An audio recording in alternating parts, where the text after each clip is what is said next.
The wind howled through the dense trees lining the riverbank, its mournful whistle echoing through the night.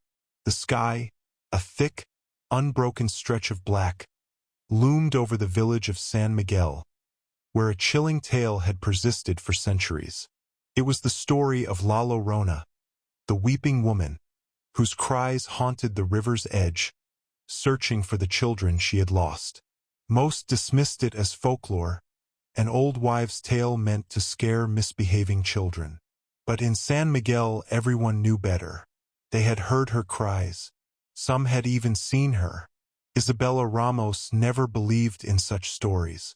A modern woman, she had spent years in Mexico City studying anthropology, delving into myths and legends with an academic lens.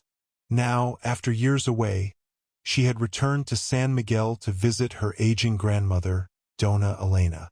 It was her first time back since childhood, and though nostalgia swept through her as she walked the cobblestone streets, she could not shake the unease that clung to the town. The villagers watched her with weary eyes, whispering as she passed. Something was wrong. Her grandmother's house was at the very edge of the village, a modest home with thick adobe walls and a courtyard filled with fragrant flowers. As Isabella entered, she found Dona Elena sitting in her favorite wooden rocking chair, a frail but formidable woman with eyes that still held their fire. "You shouldn't have come back," her grandmother said, her voice raspy but firm. Isabella frowned. "Why not, abuela? You've been asking me to visit for years." "The rivers have been restless," Dona Elena murmured, glancing toward the window. "And La Llorona has returned." Isabella suppressed an eye roll. She had spent her career dissecting such superstitions, yet the conviction in her grandmother's voice made her uneasy. "Abuela, you know that's just a story." Dona Elena shook her head, gripping Isabella's hand with surprising strength. "I have seen her, last night, by the river." Isabella exhaled, deciding to humor her. "Tell me everything." And so the old woman began.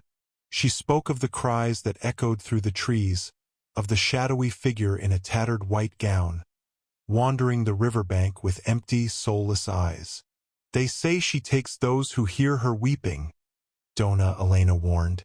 "Children, adults, it does not matter. She is searching." A chill crept down Isabella's spine, but she ignored it. "Abuela, if there's something strange happening, I want to understand it." Against her grandmother's warnings, she decided to investigate. That night, she took a flashlight and a camera and walked toward the river. The wind had died down, leaving an eerie silence in its wake. The water shimmered beneath the moonlight, still and dark. Isabella stood at the bank, waiting, listening. Then a sound. Faint, distant sobbing. Her heart pounded. It was a trick of the wind, surely.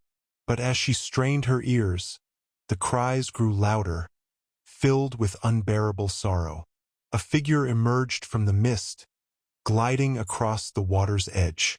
Isabella's breath caught in her throat. The woman was tall and gaunt, her hair a wild tangle over her deathly pale face. Her white gown billowed, drenched as though she had just emerged from the river, and her eyes empty, endless pits of darkness, locked onto Isabella's. Terror gripped her as the woman extended a skeletal hand. "Ms. Hios," the apparition wailed, "where are my children?" Isabella stumbled back, her rational mind grappling with what she saw. She fumbled for her camera, snapping a photo, but in the blink of an eye, the woman was gone.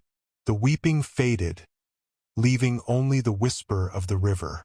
She ran back to her grandmother's house, her hands trembling as she pulled up the photo on her camera. The screen was filled with static, distorted shapes. No figure, no proof, but she had seen her. She knew it. Determined to uncover the truth, Isabella dove into research. She pored over old texts, searching for the origins of the legend. The story was always the same. A woman, betrayed by the man she loved, drowned her own children in a fit of despair, only to be condemned to wander the earth in search of them.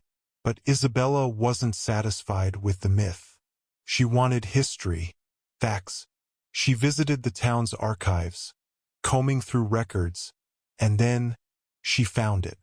A name, Maria Inés de la Cruz, a woman from the 1700s, accused of infanticide, whose body was found in the very river where La Llorona was said to appear. The villagers had believed her spirit lingered, cursed for her crimes. But there was more. Letters from the time suggested Maria had been framed, her children taken from her by a wealthy Spanish landowner who had once promised her marriage. Devastated, she had gone mad, drowning herself in grief. The story was not one of a vengeful mother, but of a woman betrayed, wronged by the cruelty of the world. Isabella felt a pang of sorrow. Maria's suffering had been twisted into a cautionary tale. Her pain used to frighten generations of children. That night, she returned to the river, not out of fear, but with a purpose. "Maria Inés," she called softly, the name foreign yet familiar on her tongue. "I know the truth." The air grew colder. The river seemed to ripple in response. Then, she saw her, the same spectral figure, but something in her posture had changed. Her endless sorrow-filled eyes met Isabella's, and for the first time, the wailing stopped. "You were wronged," Isabella whispered. "You don't have to search anymore." A tear slid down the ghostly woman's cheek. The wind carried her final, trembling breath before she faded into the night. And then the river was still. The next morning the village felt different, lighter, as if a weight had been lifted. Dona Elena met Isabella with knowing eyes. "You set her free." Perhaps she had. Or perhaps, in knowing the truth, she had simply given Maria peace. Either way, the weeping had ceased. The legend of La Llorona would endure, but now it would be told as it should have been, as a tragedy, not a terror. And for the first time in centuries, the river whispered not of sorrow, but of rest.